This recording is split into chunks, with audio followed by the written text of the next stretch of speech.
Pasok na natin. May betadine pa, ne? Anong hawakan yan? Band-aid, ano? Oo. Tahan na. Wala. Betadine mo na. Wala na. Baka may purunggo ha? Dugo sa kanya. May purunggo yan. Dapat wala sa doktor ko yan.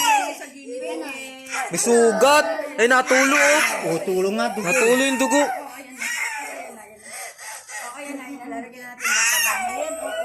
Natulo. May salamin doon. Baka na ito. Natulo yung dugo sa ganto. Pamo pati meron. Tahan na. Ayun na, betadine. Mami, sabi ko lagyan mo na alcohol para tumigil ang Wag, sasakit. Sasakit. Masakit yan. masakit yan eh. Sasakit yan. Oh! Sasakit talaga yan. Paano natin yung dugo yan? Ayun talaga sakit yan. Pinipisin mo kasi! Pinipisin mo! Lalo Wag mo hawakan ito, tatahan yan. Oh, ayan na. Baka may purunggo yan. Purunggo yan. Lagay na ano, betadine, sayang. Pasok na salamin. Lagay na. Ayun oh.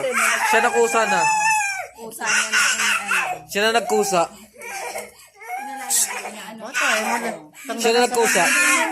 Mukha pa ko sa isa pa. dapat tanggal mo ang salamin doon. Marunong din, siya na nagkusa ilagay eh. Ayaw niya takot siya sa dugo. Mama Eri. Takot siya. Baka nakikaya na sa sundat na. Nakikita niya kasi na may dugo na. Oo. May sundat siguro. No! At tinanggal! Ano tatanggal? Yung ano?